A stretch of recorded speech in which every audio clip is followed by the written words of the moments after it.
Bo'lmasa norin kapalilarga mana eslataman. Usta Power tog'amning uyini qilib berdik. Mana tunuka fonlarini, to'g'rimi? To'g'ri. Norin kapa bo'yicha siz xizmat ko'rsatasizmi? Endi bizga qishloq atrofida u yoqdan chiqib turamiz. Bu yoqdan chiqib turasiz.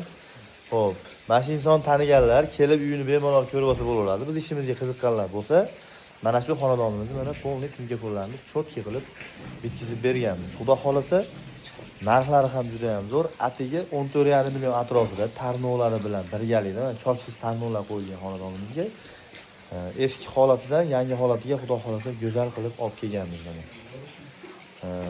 Xonadonimiz ko'cha shapka, ichkari shapka darvozaxonalari chiroyli qilib berildi.